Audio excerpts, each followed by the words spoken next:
Hello and a very warm welcome indeed to Quadriga, where we are talking today about the impact of the Brexit vote in the UK on the future of the European Union. Now, certainly Brexit leaves the EU facing huge challenges, with some predicting that it might even fall apart. There can be little doubt that the EU needs to reform, but does that mean more or less Europe? Other big issues include social inequality, the immigration debate, and the rise of populist anti-EU parties across the continent.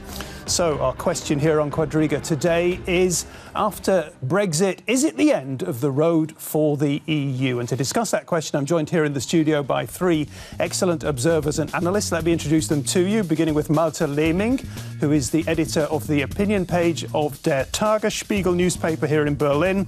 Malte says quite simply, Brexit could actually be good for Europe.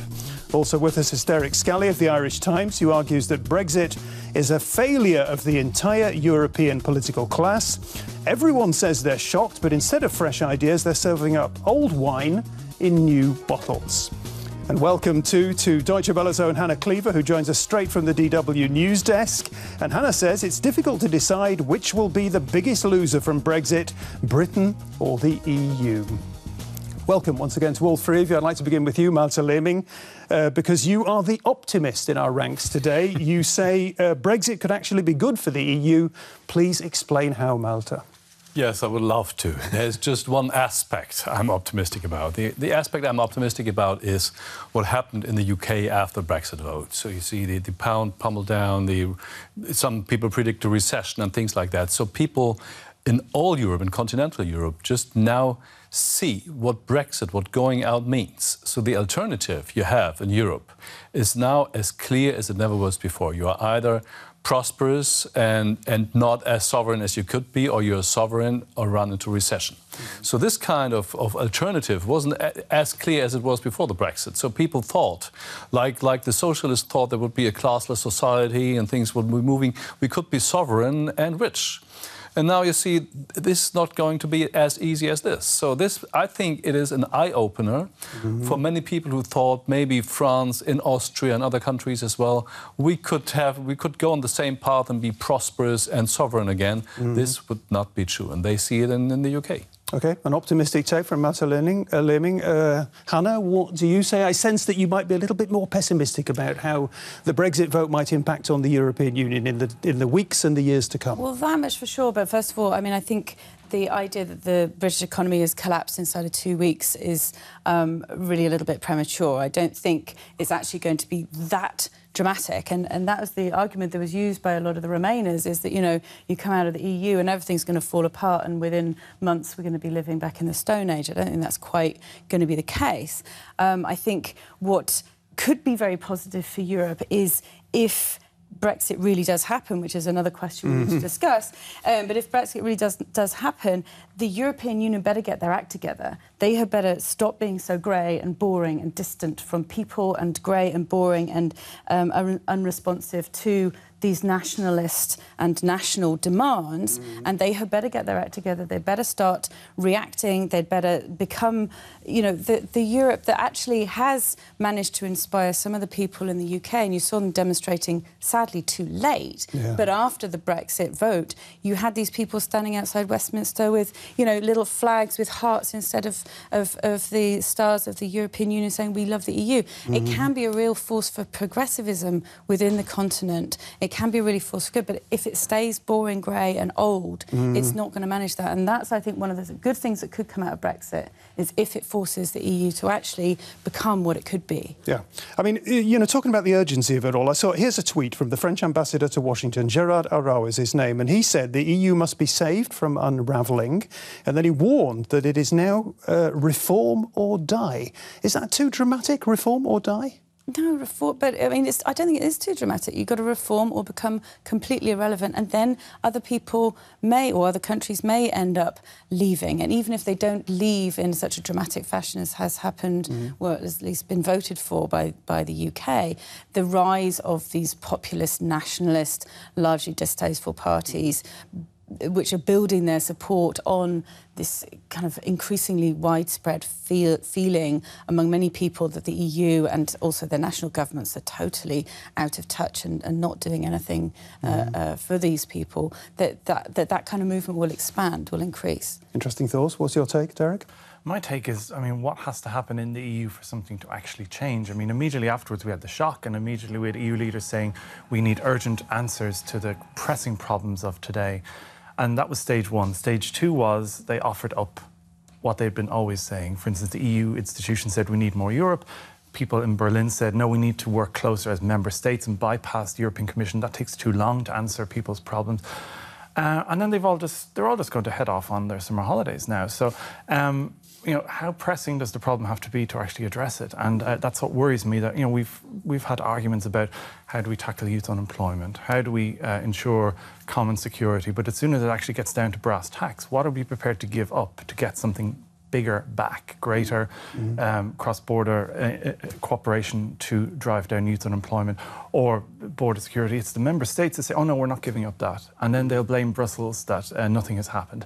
And everyone is accusing everyone else of playing political games whilst themselves playing political games. Everyone says now is not the time for Sunday sermons, while going out and just trotting out the same old stuff we heard beforehand. So if I was a 25-year-old in Britain worried about their future in the European Union, I would not be comforted by what I've heard in the days and weeks since the Brexit vote. And that, for somebody living in Berlin, at my age, I almost wonder, well, maybe something does have to collapse so that something better can come out, because what I've seen since is just the same old tactics, the same old games, a lot of blaming Brussels and a lot of old wine in new bottles. We can't fall back to the same old rhetoric to be more attractive and to reform and to be not so boring. Brussels is not a dance club which has to be attractive or which makes fun of people and things like that. I mean, politics on a supranational level is kind of boring. You have to deal with boring stuff and not everybody's interested in it. They don't have to be interested in it. So it's not the job of Brussels to entertain people and to make it more attractive. That's not the job. They have to make good policy. And the European Union came out of the financial recession and the global financial crisis quite well. With some exceptions, but countries like Spain and Ireland and we have trouble with Greece and so on. But given what we had in the financial crisis, the politics weren't so bad. We had tons of summits about youth unemployment and what to do about it. You have programs and projects and things like this. So it's not that something really is lacking in terms of policy and that we need more entertainment from Brussels. I doubt that this will be the solution. I don't think we're talking about entertainment. I think we're talking much more about actually showing people what the EU does. I mean, you had these ridiculous scenes from areas in Wales, you know, areas that would be already back in the Stone Age if it hadn't been for European money, voting to leave.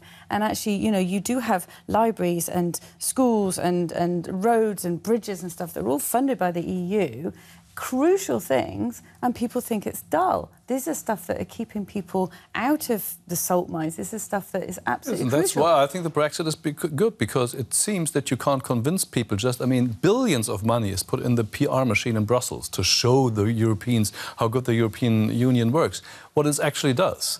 But it seems to be a stronger force, a deterrent. You just show people what happens if you pull out. But Malte, have you heard and then you have no bridges. Then you have going out of the investors and things like this. This might be more convincing. But everyone agrees, Malte, we have a new situation now. It's an uncertain situation. We don't know what's coming. But have you heard one new idea since the Brexit vote? I don't want to have a new idea. The European idea is a good idea. The old ideas are working fine. Yes. Britain obviously voted. It will work even finer with the Brexit. That's what I'm saying. So we don't need to react as, oh, the Brits taught us a lesson that we have to change. No, they pulled out, and let's see what happens if they pull out. If they really want to pull out, I don't think they will be good off. It will be bad for Europe, but even worse for Great Britain. Well, if nothing to see here, please move on. I think there's a lot to see here, and I don't see anyone willing to look and see. They're heading off on their holidays. What would you change in the European Union? It has to change, beside of attractiveness and not being boring. Well, I would go to the people who've decided to abolish roaming charges. Why is it that the Competition Commission has done one thing after another that makes people realise that actually, you know what, on a practical basis, the EU has helped me? And I would ask them, what's the secret of your success and how do we apply that elsewhere? Yeah. I would go to Berlin and stop saying, oh, we need to sort of bypass the European Commission. We need to work amongst ourselves because, you know what, Berlin would be the beneficiary of that. Berlin is not a referee. I would go to Martin Schultz and I'd tell him, would you please retire? Because you've been riding the gravy train in Brussels for 25 years and people are just tired of his face. Don't elect him in a democratic election. I would bring a whole new generation of people because this generation of people have failed. This is a failure of the current leadership of the European Union and many leaders. OK, let's just break it off for a second. You mentioned Martin Schultz. We're going to listen to now 3 voices, including Martin Schultz, and then we'll talk some more. We have to renovate the whole structure. Commission, Council, Parliament and citizens all have the same problem. We don't know exactly who does what and who's liable for which decisions. We have become an expert in deciding the amount of flushing water in the toilets and also in the level of subsidies that a local football club can receive from a local government. I want us to turn the European Union into the Union of Europeans. That's why in the future we have to get better at implementing the decisions we've made.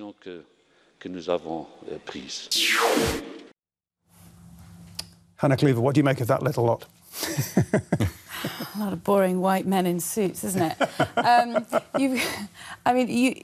Picking up on Juncker at the end, you do need to make a Europe of Europeans, and that's one of the very small grains of hope that actually came out of this Brexit night and the days afterwards was these young people who were demonstrating outside Westminster, who was, you know, all this social media.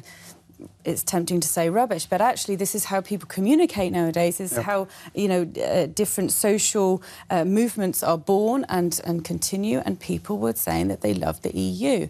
And you can have Europeans, you can make it exciting. It should be exciting. This is a Europe that has done so much for so many people and has really pulled, I mean, look at Eastern Europe. It's pulled an awful lot of people out of poverty. It's pulled people into this kind of community of nations where European values, which sounds awful as a phrase, but actually is exciting. It's about, you know, human rights. It's about freedom of movement. It's about freedom to do stuff and to determine your own future. It is exciting stuff if you don't put it in a grey suit. It's almost like a wake-up call for the Erasmus generation. Right. We're the Erasmus generation, and we've just taken it all for granted, taken everything that's been given to us because we felt we were entitled to it. And what people in Britain are now learning to their cost, particularly if you're in the research sector, immediately this portcullis has come down on research funding.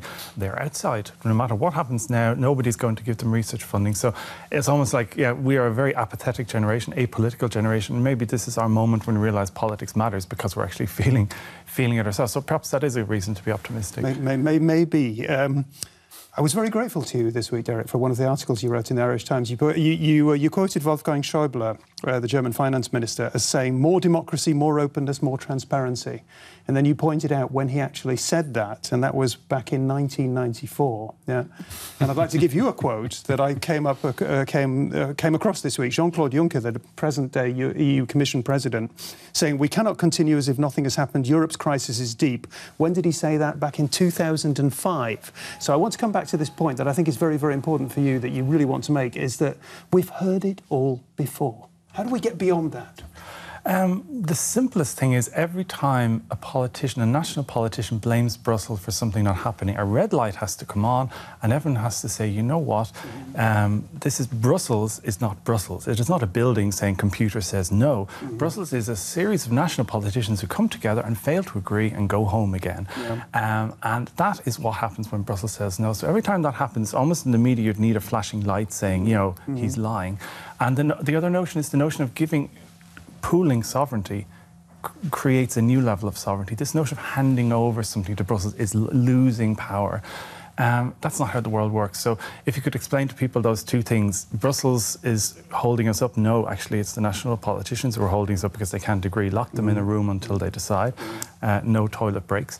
And number two, the notion that explain to people over and over again that pool sovereignty is, again, it's like human rights. It's one of those things that by pooling it, you do not reduce it, you actually expand your... And I think people in Britain were particularly worried that we're handing over something, and by handing it over, we're losing it, but by pooling it, you're actually gaining.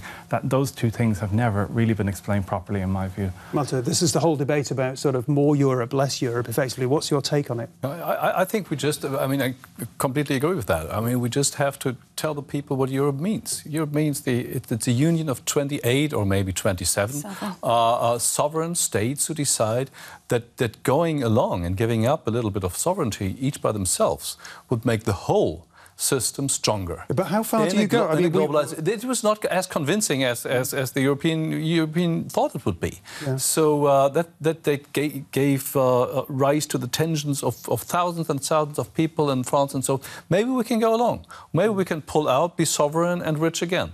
So we might see, now with the Brexit and the example of the UK, that this is just an illusion. And maybe once it has to be shown, like what I said before, the socialist idea was so overwhelmingly convincing to thousands of people who went to the barricades and demonstrating for socialism until they saw what socialism really means. Mao, the Gulag and so on, the real existing socialism. So that's why we don't see any more people dancing on the streets and want to have socialism again, because they saw what that meant.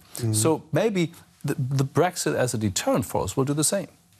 Once it has to be realised, you can say that it's not working. But I just wanted this whole thing about pooling sovereignty. Martin Schultz, who we've mentioned already, the EU Parliament President, has come out this week and said the EU Commission needs to be turned into what he called a real government. Is there an appetite for that kind of thing around Europe, or is that pie in the sky? A bit of both, I would say. You want to have effective decisions being made, with people, ideally who you even know who they are. But that's also a matter for national governments and national media to take these people seriously. If they are not just sitting in a building in Brussels somewhere where nobody knows where they are, they've got to become visible. But it's not quite an attractive idea to have decisions being made that actually mean something. But you then have this rise of nationalism that you've seen not only in the UK but in France and all sorts of other countries. But I would say the whole reaction from Brussels after Brexit was kind of a disaster, because it was a kind of very defensive reaction. We have to change, we have to reform, we have to be more... As if Brussels has made mistakes. No, 52% of the British electorate made a mistake for voting for Brexit. That was the mistake, not Brussels policy. This sounds like old familiar Brussels arrogance. They didn't get the vote right. Old familiar Brussels arrogance is we reform, we will be more attractive, as you quoted, for like 20 years. This is the old Brussels, so everything will be different from now on. No, just be more self-assured that what you're doing is the right thing. So that was very much missing from Brussels the last days. But the problem is we have this binary argument. Anyone who's anyway pro-European, they either say we need sort of a Brussels-based European Union, everyone comes together, and the European Commission acts as sort of a referee so that the big countries aren't too big and the small countries aren't too small. Berlin has come out this week and said, no, we need sort of intergovernmental, we need the leaders to meet, because, this commission, who knows who they are. We need, and that's another model. So the governments would work, they set up a tent city beside the European Commission and do their own dealing. The trouble is that hands to the Brexiteers on a plate an argument. Well, you can have the choice of cholera or the plague. You can have Juncker's faceless Europe, or you can have a Berlin-dominated Europe. Which would you like? And, vote for us, take back sovereignty. So this is unfortunately going to spread. Marine Le Pen just needs to sit back now and just wait. She can go off on her summer holidays and not have to hold a press conference, because I think the people in Brussels and Berlin are doing her work for her. You're completely right. I think this is the dilemma Brussels is in now. It adds up to the decision to bring CETA, the trade contract with Canada, and maybe even TTIP to national referendums. I think it's a bad idea, but it was the necessary idea after Brexit. But this is the dilemma Brussels is in right now. OK. Hannah has already mentioned that young folks in the UK in the last couple of days have been out on the streets demonstrating their passion for Europe. Let's just have a look at that before we continue. Whatever the result of the referendum, these Brits want to remain. They believe the EU safeguards democracy, plurality, and peace in Europe and ensures war will never again break out between its nations. To them, the European project also symbolizes the rule of law and respect for human rights, along with the freedom of movement, the chance to study in other European nations, to work abroad, or to pursue research there. Now they're worried that their lives and those of their children can only change for the worse. They feel left out and believe strongly that the people of the EU are stronger together. How can this kind of enthusiasm be reawakened in others who are disillusioned with Brussels?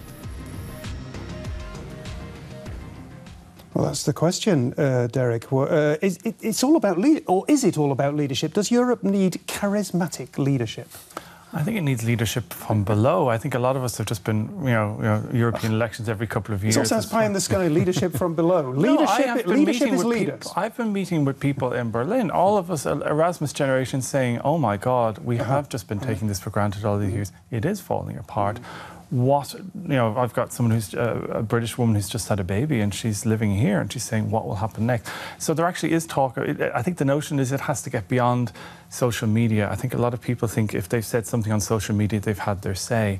No, you get out on the streets, and you get out on the streets on a regular basis. If in Germany there's the history of the Monday night demonstrations, I would like to see that. I would go to a march that was happening every week, because if I'm a 65-year-old person who's on the gravy train, whether in Berlin, Brussels, Dublin or elsewhere, I'm just going to continue on. I'm just hoping to coast through to retirement, whereas if you're a 30-year-old, you don't know what the next 5 years are going to look like or the next 30 years are going to look like. So maybe it's the notion of a Europe of leaders has sort of had its day, or maybe just a new generation of people need to come along. Although I look at the next generation beneath Merkel and Schultz and I look around and I see lots of politicians who've spent their entire life in politics and perhaps have never had a job outside of the political bubble. So I'd be slightly worried that we don't actually have the leaders in the 40-plus generation that we might need at this time. What do you say, Hannah, on the question of leadership? Well, Britain sadly lost a really good one, Joe Cox, who was killed. People like that. That's a very interesting point at this juncture in the conversation. That, somebody who, and she wasn't just a politician. She had done amazing stuff outside of politics, then went into politics with conviction, with a really broad, progressive, humanitarian push, and she would have been fabulous. Somebody like that, and there must be other people like that. We can't have just had the one and then had somebody shoot her. That would have been horrendous. People like that are around. People like that need to be encouraged and voted for and come into politics, and people like that can be really inspirational. If you had somebody like her instead of, I don't know, any of these boring men in grey suits, then you can inspire the kind of enthusiasm that is needed to coast over the difficult, boring, complicated stuff and keep your eyes on the prize, which is this open, humanitarian, progressive Europe, which we can create. Isn't it interesting? I'm not speaking against my own sex, but the three sensible voices in this. I mean, I personally think the men broke this. I mean, it's Boris Johnson, it's Michael Gove. I would throw Juncker and Schultz and Cameron in. And it's Merkel has been a voice of stability in the last 2 weeks. Theresa May, who would divide opinion like nothing. At least she's come out and remained calm. And Miss Sturgeon up in Edinburgh. And it's quite remarkable. Maybe the time has actually come that you boys have had your day. It's quite remarkable. I mean, obviously you don't want to be anti-man, but I have seen a lot of nonsense being spoken by men and a lot of common sense being spoken by women in the last 2 weeks. And that would tilt me at the next election. I do so wish I hadn't decided to wear a grey suit today. Disappointment or even frustration with the representatives from Brussels, with the Jean-Claude Juncker and Martin Schulz. I'm not a fan of these two guys either, and I think very few people are. But I live in a country which for 11 years now has a chancellor, which is not the born leader or good rhetoric or things that he can't explain things too well. But she quite governed the country quite well. So I'm used to the fact you can have uninspiring leaders which make actually good policy. No, but sometimes people just stay around too long, don't they? It's like a pond. If the water is there for 20 years, you know, it's just going to stop. I know. And I think people are just... The fatigue has set in with Jean-Claude Juncker and Schultz, and they could say the most sensible things in the world. I just don't know if anyone would listen to them. I don't believe that the leaders believe in them anymore. So how long is this charade going to continue? But coming back to the pictures on Trafalgar Square from young Brits, I mean, with the EU flags on the cheeks and so on, I have never seen pictures like that before. So it seems that they realise right now, when they are afraid of losing something, what that means. I mean, in a way, Brexit was like let the people decide if they want to pay taxes. No, nobody wants to pay taxes. Let's have a referendum against taxes. Afterwards, they see it's not working so fine without any taxes. We don't have jails, we don't have streets, we don't have a government. So sometimes people have to realise and to take up the responsibility for their own decisions. You're arguing that this is happening in isolation and it will have no effect on Germany or anyone else. Like, oh, the Britons have made the mistake. I would disagree, and the chickens could come home to roost in Berlin as well. I doubt that. I've come home applying for German passports in Berlin, that much is for sure. Time magazine said the Brexit would be either the death knell or a wake-up call for the EU. Which one will it be, a death knell or a wake-up call? Oh, I'm going to be optimistic and go wake-up call. Wake-up call, definitely. Wake-up call for a new EU. But they better listen. OK, guys. Thanks very much for being here today. Wonderful. Yeah, I hope we've given you plenty of food for thought. If you've enjoyed the show as much as I have, then do come back next week. Do get in touch with us by social media or by mail. Until next week, bye-bye from me. Tschüss.